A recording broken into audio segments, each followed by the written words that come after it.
People of Reddit who honestly believe they were abducted by aliens, what was your experience like? Was camping in a campground in North Georgia with some friends. It was starting to downpour, so everyone left their tents in the woods and decided to rent one of the on-site cabins for everyone to sleep in. I decided I'd just sleep in my car because they wanted to stay up late and I was tired from kayaking all day. I woke up to the rain stopping and it was kind of cold in the car and I had forgotten my sleeping bag in my tent. I checked the cabin to see if there was any room left and the light was on and everyone was fast asleep, 3 a.m. I didn't want to squeeze in so I decided to trek my way to my tent in the dark with a small pen light.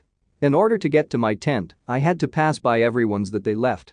Mine was the last one, and even then, was 50 feet at least from the previous tent before it. I got in my tent, covered up with my sleeping bag, and prepared to catch the last few hours of sleep before sunrise.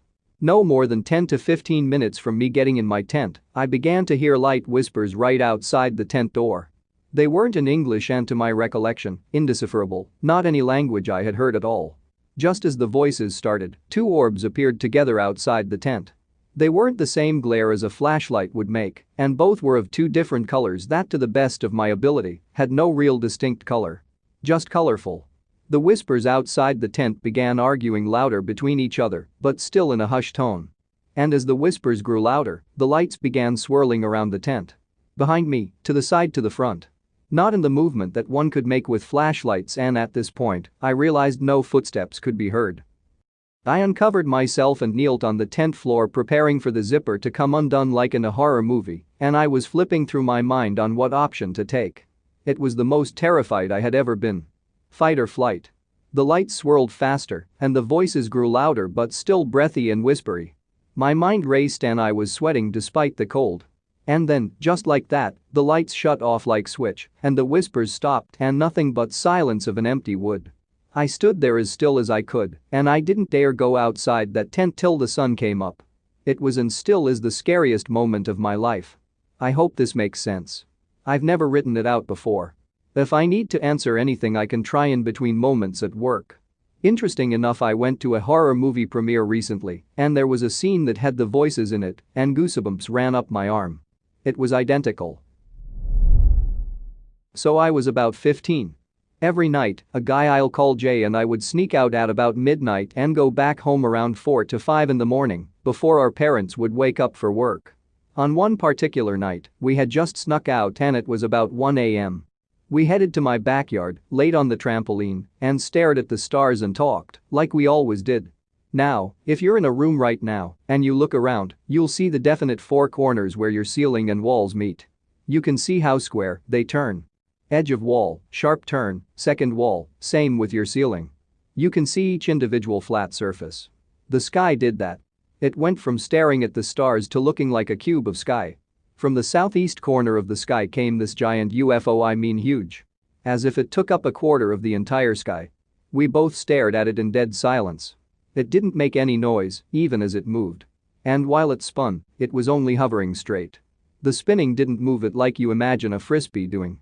The sides just turned while it moved. I guess what it looked like doesn't matter. But Jay and I had our eyes dead set on it. We didn't say a word. We didn't point to show the other person. As it began coming toward us, we both flipped over. Again, no hints, no talking, no eye contact. In total sync, we flipped onto our stomachs and stayed as flat and quiet as we could. Now ducking from something sounds totally normal and instinct, but that's not what this was. It was literally almost like telepathy. I can remember us having a mental conversation of, stay flat and it won't see us. Don't move. We watch it make a weird angled C shape across the sky. And although it felt totally in slow motion, it could have only been a few minutes because I think both of us held our breath the entire time. Now for the weirdest part, as soon as it was out of sight, boom, daybreak. We had literally just gotten to the yard, and I know it was 1:15 a.m. because I checked. But the minute we felt released from laying flat, it was very bright. Like 7:38 a.m. bright. I don't remember talking to him at all afterwards, other than making eye contact and then making a break for our homes before our parents noticed we weren't there. A few weeks, even months maybe, I'm talking to my brother's girlfriend about what happened. Apparently she's really into that stuff, but also completely terrified. She said the fact that it felt like a few minutes, but then it was suddenly 6-7 hours later truly, 100% makes her think we were abducted. She was serious. I made a joke about how I should go to hypnotherapy to unblock the memories, and she deadpans and says don't. People who were abducted are traumatized by what happened to them. They even get PTSD. The next day, she texted me about how she couldn't sleep. I think abduction is a little bit of a stretch, and she watched too many Discovery Channel documentaries, but the weird loss of time still irks me. I do know what we saw was 100% real. Aliens? I dunno. Abduction? I dunno. When I was in 6th grade, I woke up one day with 4 very small holes on my upper right thigh. It looked like the skin had been cut out in perfect tiny circles, yet there was no vital fluid. The circles were in a straight line and across my thigh horizontally, no more than 6 inches wide completely.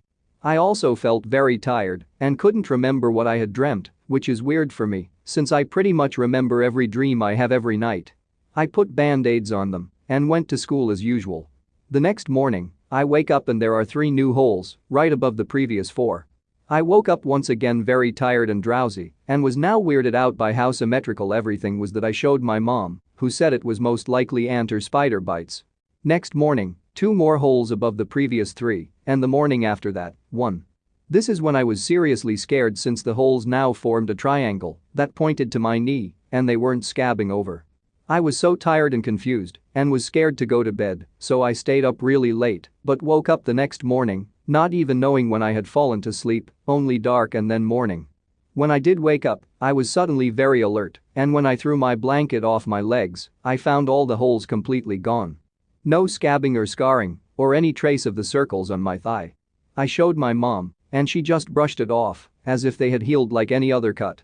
I'm honestly not sure if this is related, but I do feel like there is a correlation.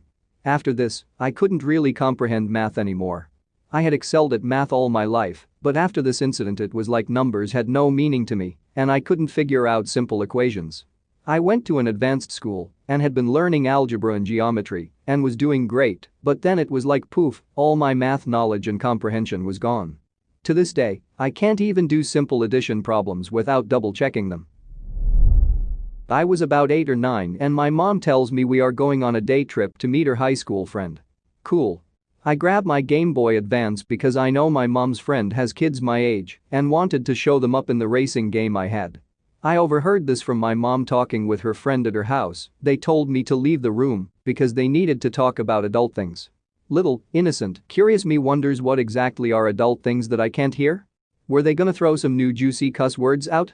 Well, mom's friend had a little girl who would sleepwalk at night. Started when they moved into their new house, Northern California. It was a suburban area but not too suburban, new neighborhood with a lot of empty homes and forest patches in between each community. She was about 4 years old and they found her one night in the backyard just sitting there. After that incident, they decide they need to lock her in her room at night and bar up her windows so that she doesn't end up in the woods nearby or anywhere besides her room really. The story. Mom's friend and husband wake up to a loud boom on the side of the house in the middle of the next night. Felt like something hit the house because everything shook. They check on their boys, they're good. They didn't hear anything and go back to sleep. They check on their daughter, unlock the door and realize she isn't in her room. They start to freak out, then hear a knock at the door. They open it. It's the FN sleepwalking 4-year-old daughter. They ask her where she's been and she said with the men and points down the street. Pissed off dad sees 2 guys in coats walking down the street. He yells at them and starts sprinting at them. Mom's friend said coat guys didn't react at all. Coat guys turn the corner, dad turns the corner and they're gone. Mom and dad check the lock and windows. No tampering. They notify the police who pretty much say there's not much they can do, but will keep an eye out. FN sleepwalking 4-year-old daughter is fine. Isn't scared at all. Just tired and goes back to bed.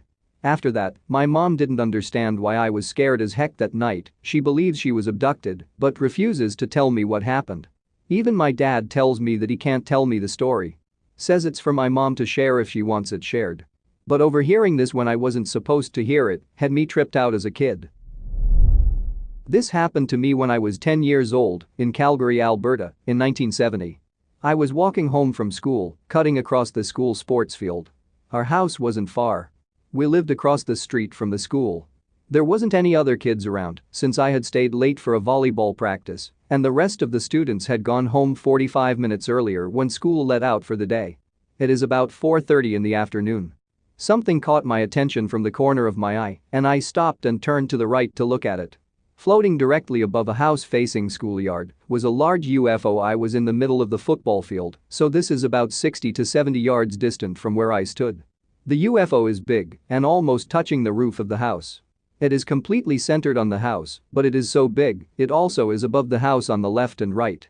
The lots there are 50 feet wide, which puts the UFO at about 150 feet across and perhaps 25 to 30 feet tall.